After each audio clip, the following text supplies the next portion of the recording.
ನಮಸ್ಕಾರ. ಮುಖ್ಯಾಂಶಗಳು. ರಾಜ್ಯದ ಪ್ರಮುಖ ನೀರಾವರಿ ಯೋಜನೆಗಳನ್ನು ಪೂರ್ಣಗೊಳಿಸಲು ಅಗತ್ಯ ಕ್ರಮ, ಕೃಷಿ ಸೇರಿದಂತೆ ಕುಡಿಯುವ ನೀರು ಒದಗಿಸಲು ಆದ್ಯತೆ, ಮುಖ್ಯಮಂತ್ರಿ ಬಿಎಸ್ ಯಡಿಯೂರಪ್ಪ. ಲಸಿಕಾ ಅಭಿಯಾನದಲ್ಲಿ ಭಾರತ ಮುಂಚೂಣಿ, ಸೋಂಕು ನಿಯಂತ್ರಣಕ್ಕೆ ಲಸಿಕೆ ಪೂರಕ, ಕೇಂದ್ರ ಆರೋಗ್ಯ ಸಚಿವಾಲಯ.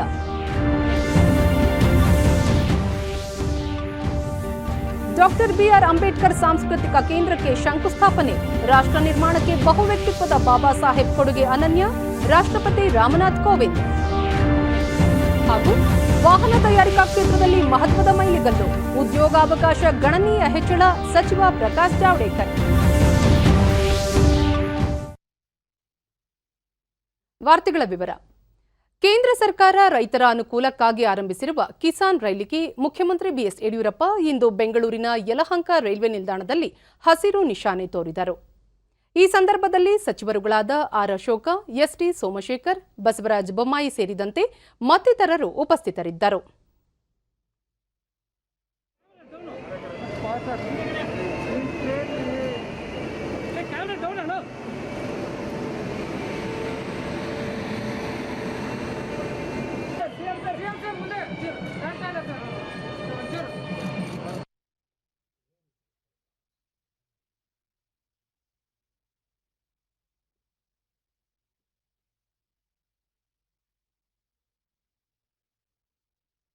ಬಳಿಕ ಸುದ್ದಿಗಾರರೊಂದಿಗೆ ರೈತರು ಬೆಳೆದ ಬೆಳೆಗಳನ್ನು ಒಂದು ಪ್ರದೇಶದಿಂದ ಮತ್ತೊಂದು ಪ್ರದೇಶಕ್ಕೆ ಸಾಗಿಸಲು ಕಿಸಾನ್ ರೈಲು ಸಹಕಾರಿಯಾಗಿದೆ. ಇದರಿಂದ ರೈತರಿಗೂ ಉತ್ತಮ ಬೆಲೆ ದೊರೆಯಲಿದೆ ಎಂದು ತಿಳಿಸಿದರು. ಈ ಮಧ್ಯೆ ಎತ್ತಿನಹೊಳೆ ಮತ್ತು ಭದ್ರಾ ಮೇಲ್ದಂಡೆ ಯೋಜನೆಗಳ ಕುರಿತು ಮಾಹಿತಿ ನೀಡಿ, ಎತ್ತಿನಹೊಳೆಯ ಯೋಜನೆಯ ಮೊದಲ ಹಂತ ಜುಲೈ ಅಂತ್ಯದೊಳಗೆ ಪೂರ್ಣಗೊಳ್ಳಲಿದೆ. ಇದುವರೆಗೂ 9,003 ಕೋಟಿಗೂ ಅಧಿಕ ಹಣ ವೆಚ್ಚವಾಗಿದೆ. ಎತ್ತಿನಹೊಳೆ ಯೋಜನೆಯಿಂದ 7 ಜಿಲ್ಲೆಯ 29 ತಾಲೂಕುಗಳ 68 ಲಕ್ಷಕ್ಕೂ ಹೆಚ್ಚು ಜನರಿಗೆ ಕುಡಿಯುವ ನೀರು ದೊರೆಯಲಿದೆ ಎಂದು ತಿಳಿಸಿದರು.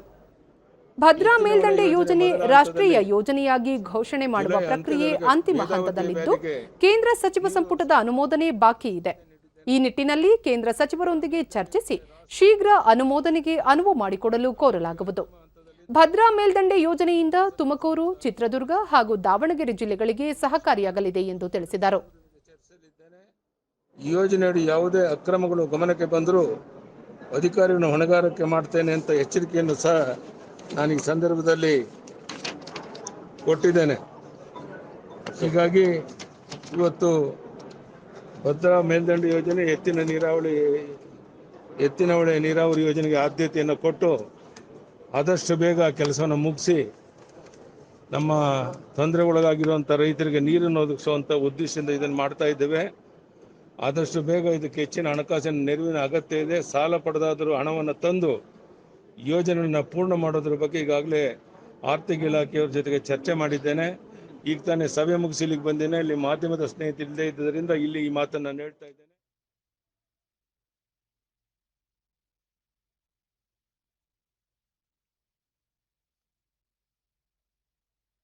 ಪದವಿ ಕಾಲೇಜುಗಳ ಆರಂಭಕ್ಕೂ ಮುನ್ನ ವಿದ್ಯಾರ್ಥಿಗಳು ಮತ್ತು ಬೋಧಕ ಹಾಗೂ ಬೋಧಕೇತರ ಸಿಬ್ಬಂದಿಗಳಿಗೆ ಲಸಿಕೆ ನೀಡುವ ಅಭಿಯಾನ ಹಮ್ಮಿಕೊಳ್ಳಲಾಗಿದೆ ಎಂದು ಉನ್ನತ ಶಿಕ್ಷಣ ಸಚಿವ ಹಾಗೂ ಉಪಮುಖ್ಯಮಂತ್ರಿಯೂ ಆಗಿರುವ ಡಾಕ್ಟರ್ ಸಿಎನ್ ಅಶ್ವತ್ಥನಾರಾಯಣ ತಿಳಿಸಿದ್ದಾರೆ. ರಾಜ್ಯದ ಎಲ್ಲಾ ಜಿಲ್ಲಾ ಮತ್ತು ತಾಲೂಕು ಕೇಂದ್ರಗಳಲ್ಲಿರುವ ಪದವಿ ಕಾಲೇಜಿನ ವಿದ್ಯಾರ್ಥಿಗಳಿಗೆ ಲಸಿಕೆ ನೀಡುವ ಅಭಿಯಾನ ಹಮ್ಮಿಕೊಳ್ಳಲಾಗಿದ್ದು, ಲಸಿಕಾ ಅಭಿಯಾನ ಪೂರ್ಣಗೊಂಡ ನಂತರ ಕಾಲೇಜು ಆರಂಭಿಸುವ ಕುರಿತು ಚಿಂತನೆ ನಡೆಸಲಾಗುವುದು ಎಂದರು. ಈ ಕುರಿತು ಟ್ವೀಟ್ ಮಾಡಿರುವ ಅವರು, ಲಸಿಕಾ ಅಭಿಯಾನ ರಾಜ್ಯಾದ್ಯಂತ ಚುರುಕುಗೊಂಡಿದೆ. ರಾಜ್ಯದ 393 ಕಾಲೇಜುಗಳಲ್ಲಿ ವಿದ್ಯಾಭ್ಯಾಸ ಮಾಡುತ್ತಿರುವ 21,69,800 ವಿದ್ಯಾರ್ಥಿಗಳು ಸೇರಿದಂತೆ ಸಿಬ್ಬಂದಿಗಳಿಗೂ ಲಸಿಕೆ ನೀಡಲಾಗಿದೆ ಎಂದು ಮಾಹಿತಿ ಹಂಚಿಕೊಂಡಿದ್ದಾರೆ. ಸಿಇಟಿ ಪರೀಕ್ಷೆಗೆ ಹಾಜರಾಗುವ ವಿದ್ಯಾರ್ಥಿಗಳಿಗೆ ಮಾಸ್ಕ್ ಮತ್ತು ಸ್ಯಾನಿಟೈಸರ್ ವ್ಯವಸ್ಥೆ ಮಾಡಲು ಸರ್ಕಾರ ಕ್ರಮ ಕೈಗೊಳ್ಳುತ್ತಿದ್ದು, ವಿದ್ಯಾರ್ಥಿಗಳು ಯಾವುದೇ ಆತಂಕವಿಲ್ಲದೆ ಮುಂಜಾಗ್ರತೆ ವಹಿಸುವ ಮೂಲಕ ಪರೀಕ್ಷೆಗೆ ಹಾಜರಾಗುವಂತೆ ಟ್ವೀಟ್ ಸಂದೇಶದಲ್ಲಿ ತಿಳಿಸಿದ್ದಾರೆ.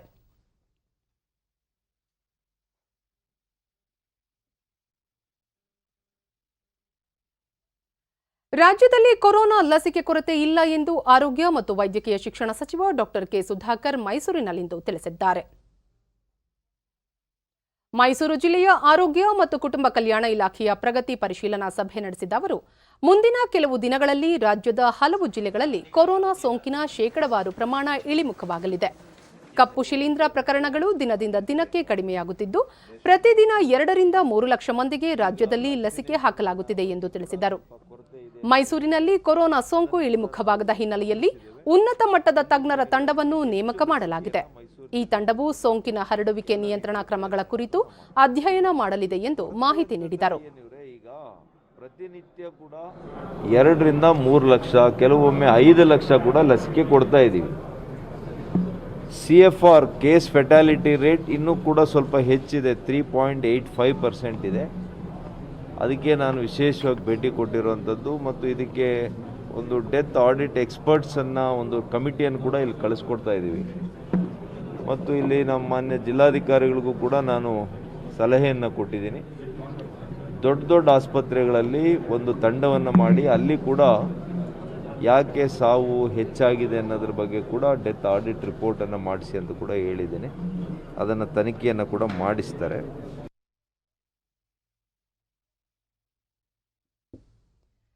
ರಾಜ್ಯದ ಆರ್ಥಿಕ ಸುಸ್ಥಿರ ಅಭಿವೃದ್ಧಿ ಕುರಿತು ನೀತಿ ಆಯೋಗದ ಎಸ್ಡಿಜಿ ಸಲಹೆಗಾರ ಸಂಯುಕ್ತ ಸಮಂದರ್ ಹಾಗೂ ಹಿರಿಯ ಅಧಿಕಾರಿಗಳೊಂದಿಗೆ ಇಂದು ಮುಖ್ಯಮಂತ್ರಿ ಬಿಎಸ್ ಯಡಿಯೂರಪ್ಪ ಸಭೆ ನಡೆಸಿದರು. ಸಭೆಯಲ್ಲಿ ಯೋಜನಾ ಆಯೋಗದ ಉಪಾಧ್ಯಕ್ಷ ಬಿಜೆ ಪುಟ್ಟಸ್ವಾಮಿ, ಯೋಜನಾ ಇಲಾಖೆ ಅಪರ ಮುಖ್ಯ ಕಾರ್ಯದರ್ಶಿ ಶಾಲಿನಿ ರಜನೀಶ್ ಸೇರಿದಂತೆ ಮತ್ತಿತರರು ಸಭೆಯಲ್ಲಿ ಉಪಸ್ಥಿತರಿದ್ದರು.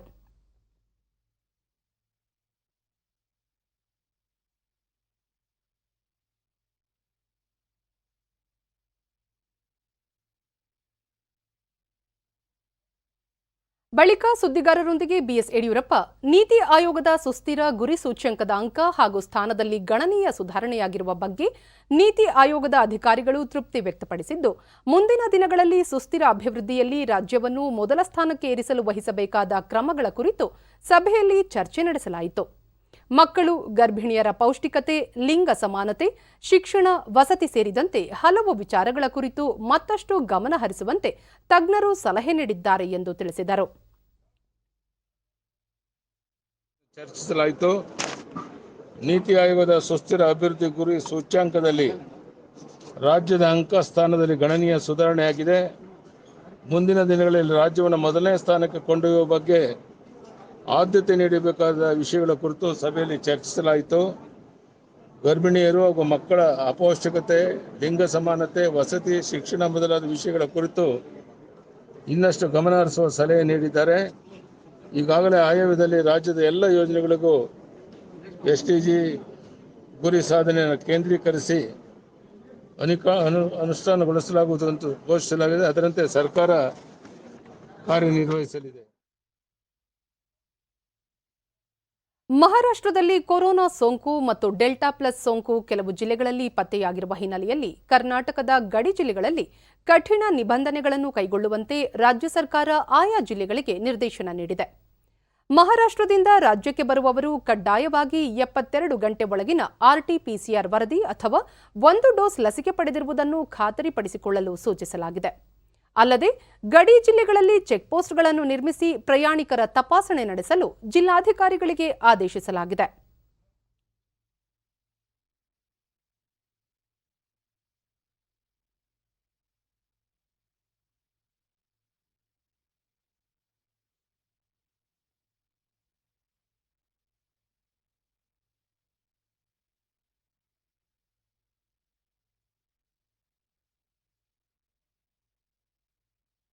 ನಗರಾಭಿವೃದ್ಧಿ ಮತ್ತು ದಾವಣಗೆರೆ ಜಿಲ್ಲಾ ಉಸ್ತುವಾರಿ ಸಚಿವ ಬೈರತಿ ಬಸವರಾಜ್ ದಾವಣಗೆರೆಯಲ್ಲಿಂದು ಸ್ಮಾರ್ಟ್ ಸಿಟಿ ಲಿಮಿಟೆಡ್ ವತಿಯಿಂದ ನಡೆಯುತ್ತಿರುವ ಕಾಮಗಾರಿಗಳ ಕುರಿತು ಪ್ರಗತಿ ಪರಿಶೀಲನೆ ನಡೆಸಿದರು. ಈ ವೇಳೆ ಸಂಸದ ಜಿಎಂ ಸಿದ್ದೇಶ್ವರ, ಜಿಲ್ಲಾಧಿಕಾರಿ ಮಹಾಂತೇಶ್ ಬೀಳಗಿ ಸೇರಿದಂತೆ ಹಿರಿಯ ಅಧಿಕಾರಿಗಳು ಉಪಸ್ಥಿತರಿದ್ದರು.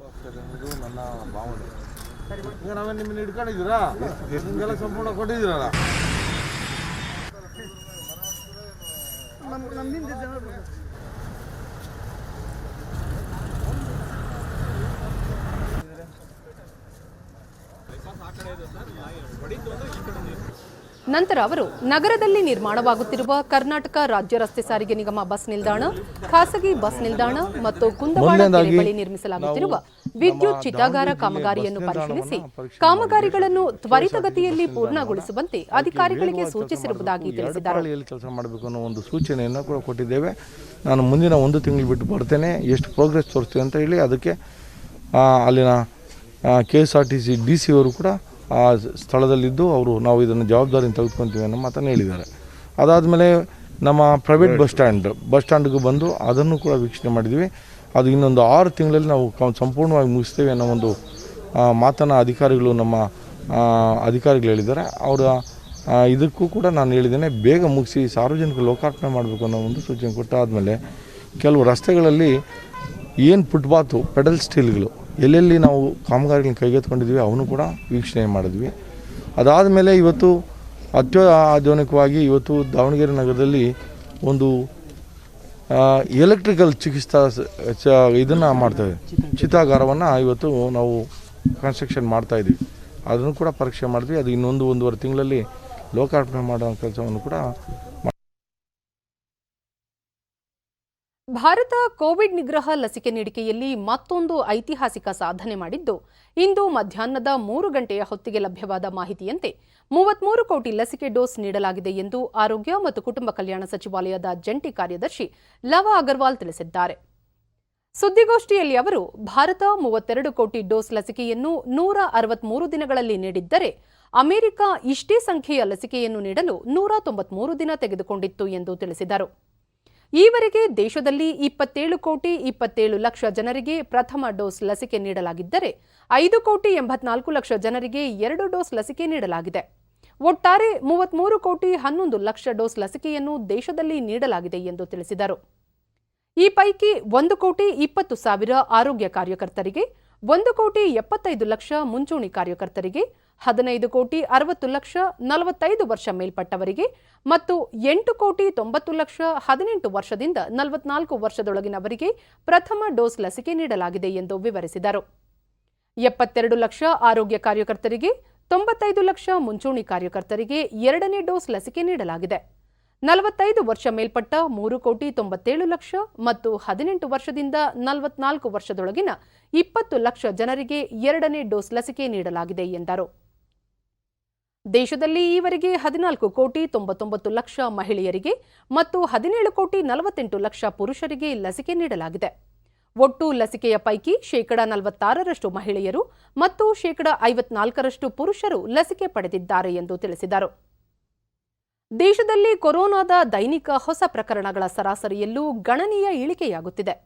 ಮೇ 4ರಲ್ಲಿ 3,08,098 ಇದ್ದ ಹೊಸ ಪ್ರಕರಣಗಳ ಸಂಖ್ಯೆ ಈಗ 48,434ಕ್ಕೆ ಇಳಿದಿದೆ ಎಂದು ತಿಳಿಸಿದರು.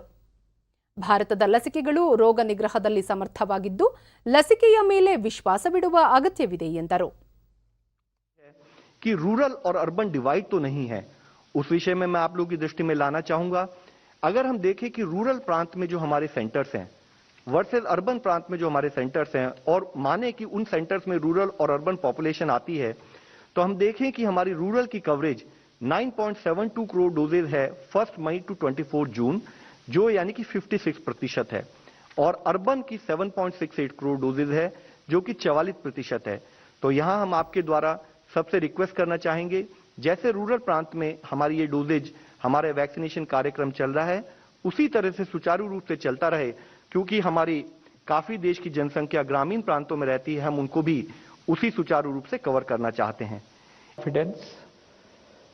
ನೀತಿ ಆಯೋಗದ ಆರೋಗ್ಯ ವಿಭಾಗದ ಸದಸ್ಯ ಡಾಕ್ಟರ್ ವಿಕೆ ಪಾಲ್, ದೇಶದಲ್ಲಿ ಕೋವಿಡ್ ಪ್ರಕರಣಗಳು ತಗ್ಗುತ್ತಿವೆ, ಆದರೆ ಮುನ್ನೆಚ್ಚರಿಕೆ ಅತ್ಯಗತ್ಯವಾಗಿದೆ.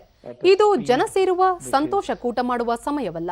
ಮುನ್ನೆಚ್ಚರಿಕೆ ಕ್ರಮಗಳಾದ ಮಾಸ್ಕ್ ಧರಿಸುವುದು, 2 ಗಜ ಅಂತರ ಮತ್ತು ಕರ ನೈರ್ಮಲ್ಯ ಕಾಪಾಡಿಕೊಂಡರೆ ಸಾಂಕ್ರಾಮಿಕವನ್ನು ನಿಗ್ರಹಿಸಬಹುದು ಎಂದರು.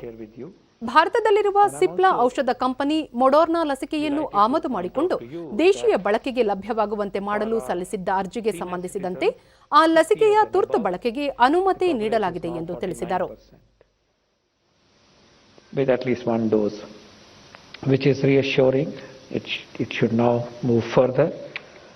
Nonetheless, because this category of people was prioritized and an early phase was focused on them, ultimately in this vast nation, half of our senior citizens are protected.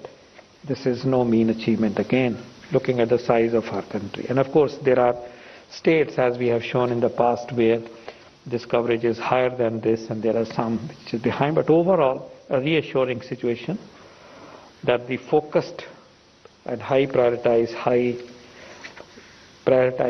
groups are getting covered as well. I am pleased to inform in this gathering that an application received from Moderna through an Indian subsidiary, Indian partner of theirs, namely Cipla, has been granted new drug.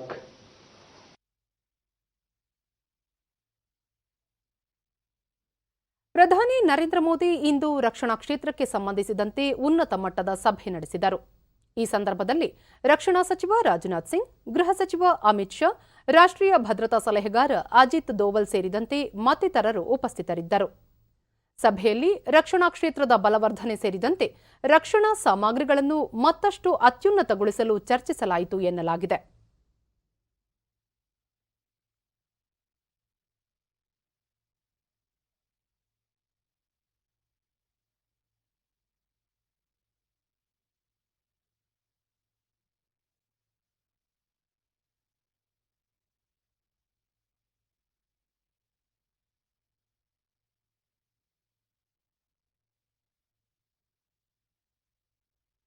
ರಾಷ್ಟ್ರಪತಿ ರಾಮನಾಥ್ ಕೋವಿಂದ್ ಅವರಿಂದು ಉತ್ತರ ಪ್ರದೇಶದ ಲಖನೌನಲ್ಲಿ doctor B R Ambedkar ಅವರ ಸಾಂಸ್ಕೃತಿಕ ಕೇಂದ್ರಕ್ಕೆ ಶಂಕುಸ್ಥಾಪನೆ ನೆರವೇರಿಸಿದರು.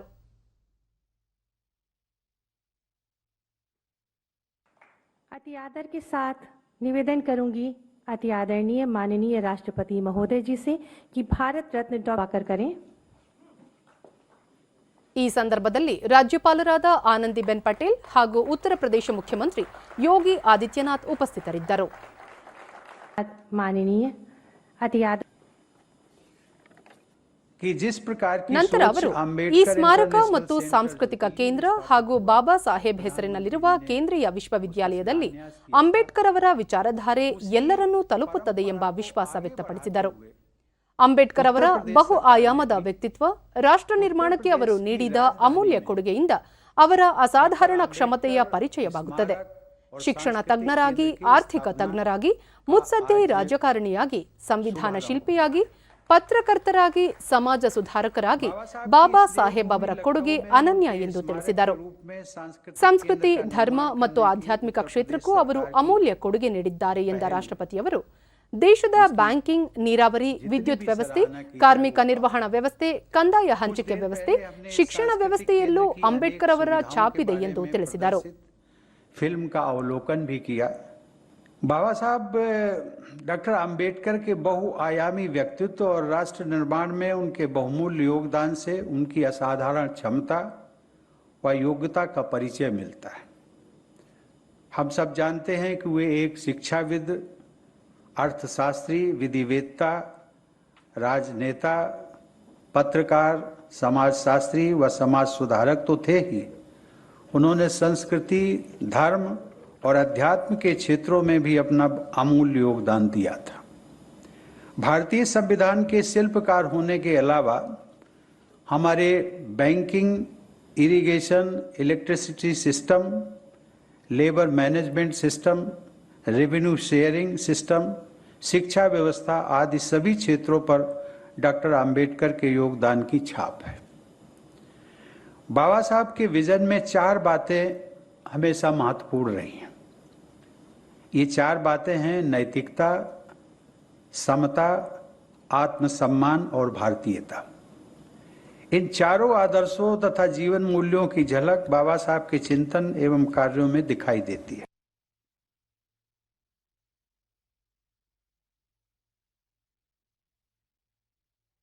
ವಿಶ್ವಕಪ್ ಬಿಲ್ಲುಗಾರಿಕೆ ಸ್ಪರ್ಧೆಯಲ್ಲಿ ಕಳೆದ ಕೆಲವು ದಿನಗಳಿಂದ ಭಾರತೀಯ ಬಿಲ್ಲುಗಾರಿಕೆ ಕ್ರೀಡಾಪಟುಗಳು ಅತ್ಯುತ್ತಮ ಪ್ರದರ್ಶನ ನೀಡುತ್ತಿದ್ದಾರೆ.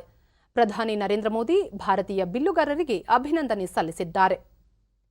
ದೀಪಿಕಾ, ಅಂಕಿತಾ ಭಗತ್, ಕೊಮಾಲಿಕಾ ಬಾರಿ, ಅತನು ದಾಸ್ ಮತ್ತು ಅಭಿಷೇಕ್ ಅವರ ಯಶಸ್ಸಿಗೆ ಅಭಿನಂದನೆಗಳು.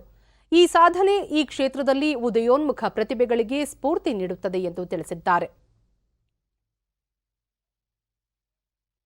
ಒಂದು ರಾಷ್ಟ್ರ ಒಂದು ಪಡಿತರ ಚೀಟಿ ಯೋಜನೆಯನ್ನು ಜುಲೈ 31ರೊಳಗೆ ಅನುಷ್ಠಾನಗೊಳಿಸುವಂತೆ ಎಲ್ಲಾ ರಾಜ್ಯಗಳು ಹಾಗೂ ಕೇಂದ್ರಾಡಳಿತ ಪ್ರದೇಶಗಳಿಗೆ ಸುಪ್ರೀಂ ಕೋರ್ಟ್ ಇಂದು ತಿಳಿಸಿದೆ.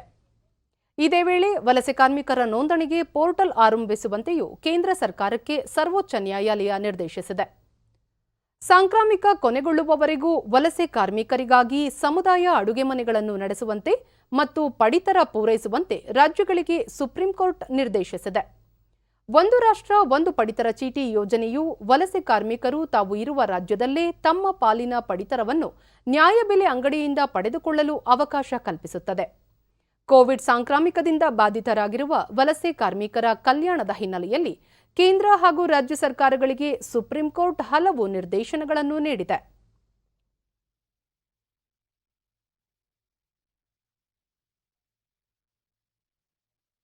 ಬೃಹತ್ ಕೈಗಾರಿಕೆ ಮತ್ತು ಸಾರ್ವಜನಿಕ ಉದ್ದಿಮೆಗಳ ಖಾತೆ ಸಚಿವ ಪ್ರಕಾಶ್ ಜಾವಡೇಕರ್ ವಿಡಿಯೋ ಕಾನ್ಫರೆನ್ಸ್ ಮೂಲಕ ಇಂದೋರ್ನಲ್ಲಿ ಅತ್ಯುನ್ನತ ಶ್ರೇಣಿಯ ಕಾರುಗಳ ವೇಗವನ್ನು ಪರೀಕ್ಷಿಸಲು ನಿರ್ಮಿಸಿರುವ ವಿಶ್ವ ದರ್ಜೆಯ 11.3 ಕಿಲೋಮೀಟರ್ ಉದ್ದದ ಅತಿ ವೇಗದ ರಸ್ತೆ ಅಂದರೆ ಹೈಸ್ಪೀಡ್ ಟ್ರ್ಯಾಕ್ ಉದ್ಘಾಟಿಸಿದರು.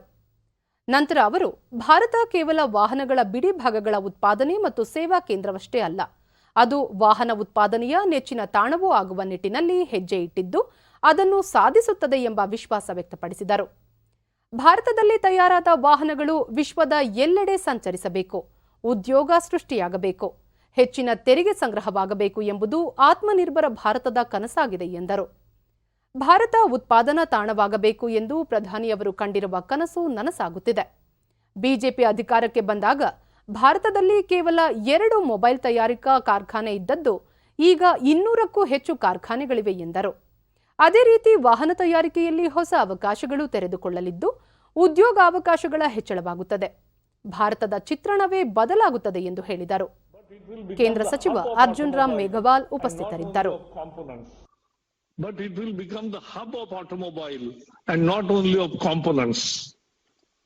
So this is ये दुनिया का एक मुख्य ऑटोमोबाइल का केंद्र बनेगा, उत्पादन का भी, सेवाओं का भी और स्पेयर पार्ट्स का भी.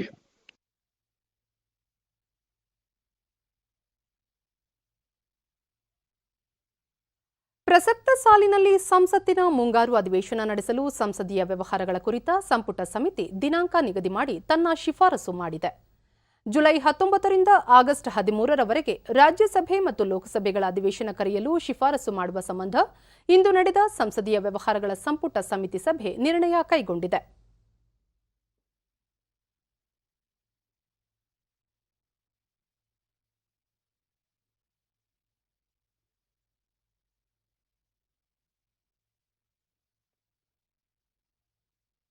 ಜಮ್ಮು ಕಾಶ್ಮೀರದಲ್ಲಿ ಡ್ರೋನ್ ಮೂಲಕ ಶಸ್ತ್ರಾಸ್ತ್ರ ಸಾಗಾಟ ಆಗಾಗ್ಗೆ ನಡೆಯುತ್ತಿದ್ದು ಈಗ ದಾಳಿಯೂ ನಡೆದಿದೆ.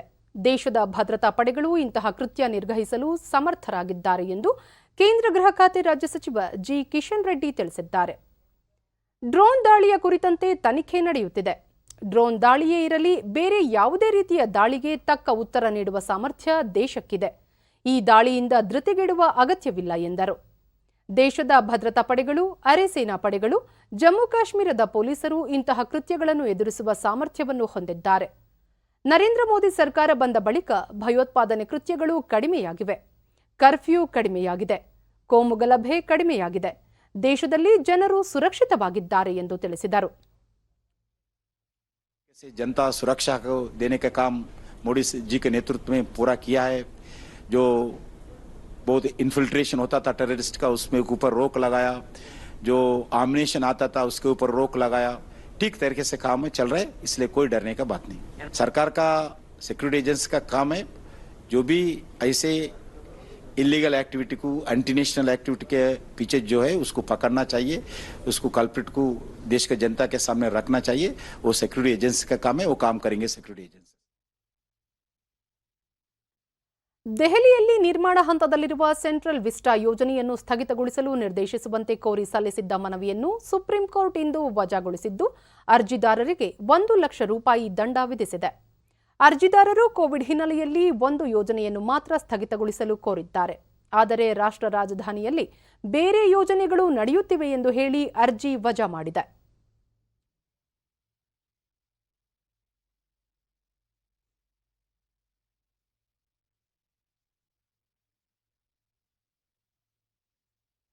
ಕೋವಿಡ್-19 ನಿಗ್ರಹ ಲಸಿಕೆ ನೀಡಿಕೆಗಾಗಿ ಭಾರತ ರೂಪಿಸಿರುವ ಕೋವಿನ್ ಆಪ್ ಕೇವಲ 5 ತಿಂಗಳುಗಳಲ್ಲೇ ಅತ್ಯಂತ ಜನಪ್ರಿಯವಾಗಿದ್ದು 50 ರಾಷ್ಟ್ರಗಳು ಈ ತಂತ್ರಜ್ಞಾನದ ಬಗ್ಗೆ ಆಸಕ್ತಿ ತೋರಿವೆ.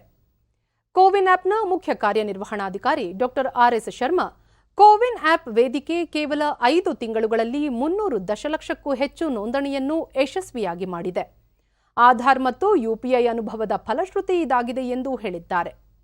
ಜನವರಿ 16ರಂದು ಆರಂಭಿಸಲಾದ ಈ ಲಸಿಕಾ ನೋಂದಣಿ ಆಪ್ 30 ಕೋಟಿಗೂ ಅಧಿಕ ನೋಂದಣಿಯ ಜೊತೆಗೆ ಯಾರಿಗೆ ಯಾವ ಲಸಿಕೆ ಹಾಕಲಾಗಿದೆ, ಮೊದಲ ಡೋಸ್ ಲಸಿಕೆಯನ್ನು ಯಾವಾಗ ನೀಡಲಾಗಿದೆ, ಎರಡನೇ ಡೋಸ್ ಯಾವ ದಿನದಂದು ಪಡೆಯಬೇಕು ಅಥವಾ ಪಡೆದುಕೊಂಡಿದ್ದಾರೆ, ಲಸಿಕೆ ಪಡೆದಾಗ ಏನಾದರೂ ಪ್ರತಿಕೂಲ ಪರಿಣಾಮ ಆಗಿತ್ತೇ ಎಂಬಿತ್ಯಾದಿ ಸಂಪೂರ್ಣ ಮಾಹಿತಿಯನ್ನು ಒಳಗೊಂಡಿದ್ದು ವಿಶ್ವದಲ್ಲೇ ವಿಶಿಷ್ಟವಾಗಿದೆ ಎಂದು ತಿಳಿಸಿದ್ದಾರೆ. ಈ ಆಪ್ ಇಷ್ಟೆಲ್ಲ ವೈಶಿಷ್ಟ್ಯ ಹೊಂದಿರುವ ಕಾರಣಕ್ಕಾಗಿ ಇದರ ಬಗ್ಗೆ ಮಧ್ಯ ಏಷ್ಯಾ, ಲ್ಯಾಟಿನ್ ಅಮೆರಿಕ, ಆಫ್ರಿಕಾದ ಹಲವು ದೇಶಗಳು ಒಲವು ತೋರಿವೆ ಎಂದು ಅವರು ಹೇಳಿದ್ದಾರೆ.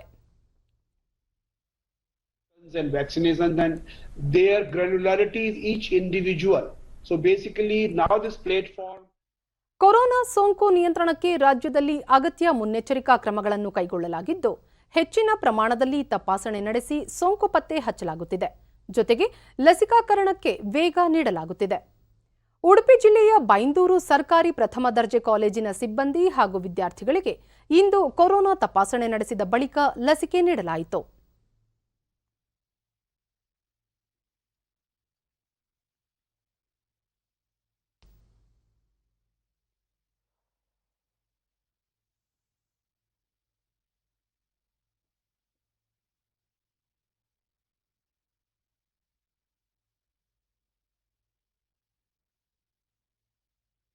ಡಿಡಿ ನ್ಯೂಸ್ನೊಂದಿಗೆ ವಿದ್ಯಾರ್ಥಿನಿ ಸೌಮ್ಯ, ವಿದ್ಯಾರ್ಥಿಗಳು ಲಸಿಕೆ ಪಡೆಯುವುದರಿಂದ ಕಾಲೇಜು ಆರಂಭಗೊಂಡರೆ ತರಗತಿಗಳಿಗೆ ಹಾಜರಾಗಲು ಅನುಕೂಲವಾಗಲಿದೆ ಎಂದರು. ಎಲ್ಲ ಇದು ಕಾಣಿಸ್ತಾ ಇದೆ, ಅದೇ ಖುಷಿ ಆಗ್ತಾ ಇದೆ. ಸರ್ಕಾರ ಈ ಕ್ರಮವನ್ನು ಜಾರಿಗೊಳಿಸೋದು ನಮಗೆ ತುಂಬ ಖುಷಿ ಆಗ್ತಾ ಇದೆ. ಕಾಲೇಜ್ ಸದ್ಯದಲ್ಲಿ ಸ್ಟಾರ್ಟ್ ಆಗ್ತಿದೆಯಲ್ಲ, ಅದೇ ಖುಷಿ. ನಮ್ಮ ಪ್ರಾಂಶುಪಾಲರಾದ ರಘುನಾಯ್ಕ್, ಕಾಲೇಜಿನಲ್ಲಿ 100% ಸಿಬ್ಬಂದಿ ಮತ್ತು ವಿದ್ಯಾರ್ಥಿಗಳು ಲಸಿಕೆ ಪಡೆದುಕೊಂಡಿದ್ದಾರೆ. ಇದು ಭೌತಿಕ ತರಗತಿಗಳ ಆರಂಭಕ್ಕೆ ಅನುಕೂಲವಾಗಲಿದೆ. ಎಲ್ಲಾ ವಿದ್ಯಾರ್ಥಿಗಳು ಭೌತಿಕ ತರಗತಿಗಳಿಗೆ ಹಾಜರಾಗಲು ಉತ್ಸುಕರಾಗಿದ್ದಾರೆ ಎಂದು ತಿಳಿಸಿದರು. ಇವತ್ತು ನಿನ್ನೆ ಗೈರು ಹಾಜರಾದಂತಹ ವಿದ್ಯಾರ್ಥಿಗಳು ಮತ್ತು ಇವತ್ತು ಬಾಕಿ ಉಳಿದಂತಹ ವಿದ್ಯಾರ್ಥಿಗಳಿಗೆ ಕೋವಿಡ್ ಲಸಿಕೆಯನ್ನು ಹಾಕಿದ್ದೇವೆ. ಬಹುಶಃ 100% ಅಥವಾ 100% ಕೋವಿಡ್ ಲಸಿಕೆಯನ್ನು. ಇನ್ನು ಹವಾವರ್ತಮಾನ. ನೈಋತ್ಯ ಮುಂಗಾರು ರಾಜ್ಯಾದ್ಯಂತ ದುರ್ಬಲವಾಗಿತ್ತು. ಕರಾವಳಿಯ ಹಲವು ಕಡೆಗಳಲ್ಲಿ ಮತ್ತು ಒಳನಾಡಿನ 1-2 ಕಡೆಗಳಲ್ಲಿ ಮಳೆಯಾಗಿದೆ. ಉಳಿದಂತೆ ಉಪ್ಪಿನಂಗಡಿ 4, ಸಿದ್ದಾಪುರ, ಆಗುಂಬೆ 3, ಕೊಲ್ಲೂರು 2, ಭಟ್ಕಳ, ಹೊನ್ನಾವರದಲ್ಲಿ ತಲಾ 1 ಸೆಂಟಿಮೀಟರ್ ಮಳೆಯಾಗಿದೆ. ಮುನ್ಸೂಚನೆಯಂತೆ ಮುಂದಿನ 24 ಗಂಟೆಗಳಲ್ಲಿ ಕರಾವಳಿಯ ಹಲವು ಕಡೆಗಳಲ್ಲಿ ಮತ್ತು ಒಳನಾಡಿನ 1-2 ಕಡೆಗಳಲ್ಲಿ ಗುಡುಗಿನಿಂದ ಕೂಡಿದ ಮಳೆ ಸಾಧ್ಯತೆ. ಬೆಂಗಳೂರು ಸುತ್ತಮುತ್ತ ಭಾಗಶಃ ಮೋಡ ಕವಿದ ವಾತಾವರಣ, ಹಗುರ ಮಳೆ ನಿರೀಕ್ಷೆ. ಗರಿಷ್ಠ ತಾಪಮಾನ 30, ಕನಿಷ್ಠ 20 ಡಿಗ್ರಿ ಸೆಲ್ಸಿಯಸ್ ದಾಖಲಾಗುವ ನಿರೀಕ್ಷೆ. ಕೊನೆಯಲ್ಲಿ ಮತ್ತೊಮ್ಮೆ ಮುಖ್ಯಾಂಶಗಳು. ರಾಜ್ಯದ ಪ್ರಮುಖ ನೀರಾವರಿ ಯೋಜನೆಗಳನ್ನು ಪೂರ್ಣಗೊಳಿಸಲು ಅಗತ್ಯ ಕ್ರಮ, ಕೃಷಿ ಸೇರಿದಂತೆ ಕುಡಿಯುವ ನೀರು ಒದಗಿಸಲು ಆದ್ಯತೆ, ಮುಖ್ಯಮಂತ್ರಿ ಬಿಎಸ್ ಯಡಿಯೂರಪ್ಪ. ಲಸಿಕಾ ಅಭಿಯಾನದಲ್ಲಿ ಭಾರತ ಮುಂಚೂಣಿ, ಸೋಂಕು ನಿಯಂತ್ರಣಕ್ಕೆ ಲಸಿಕೆ ಪೂರಕ, ಕೇಂದ್ರ ಆರೋಗ್ಯ ಸಚಿವಾಲಯ.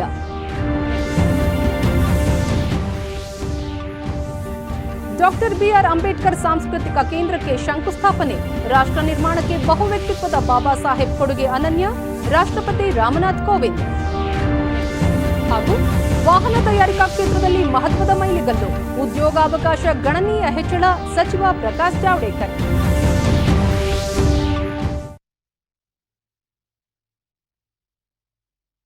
ನಮ್ಮ ವಾರ್ತಾ ಪ್ರಸಾರವನ್ನು ನೀವು ಡಿಡಿ ಚಂದನ ನ್ಯೂಸ್ ಯೂಟ್ಯೂಬ್ ಚಾನೆಲ್ನಲ್ಲೂ ವೀಕ್ಷಿಸಬಹುದು. ವೀಕ್ಷಕರೇ, ಈಗ ನಾನು ಸ್ಟುಡಿಯೋದಿಂದ ತೆರಳುತ್ತಿರುವ ಕಾರಣ ಮಾಸ್ಕ್ ಧರಿಸುತ್ತಿದ್ದೇನೆ.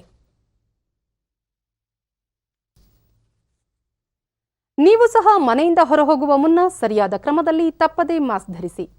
ವ್ಯಕ್ತಿಗತ ಅಂತರ ಕಾಪಾಡಿಕೊಳ್ಳುವುದರೊಂದಿಗೆ ನೀವು ಸುರಕ್ಷಿತವಾಗಿರಿ, ನಿಮ್ಮವರನ್ನು ಸುರಕ್ಷಿತವಾಗಿರಿಸಿ. ನೈರ್ಮಲ್ಯಕ್ಕೆ ಆದ್ಯತೆ ನೀಡುವುದರ ಜೊತೆಗೆ ಸೋಂಕು ತಡೆಗೆ ಕೋವಿಡ್-19 ಲಸಿಕೆ ಪಡೆಯುವುದು ಅಗತ್ಯ. ಇಲ್ಲಿಗೆ ವಾರ್ತಾ ಪ್ರಸಾರ ಮುಕ್ತಾಯವಾಯಿತು. ನಮಸ್ಕಾರ.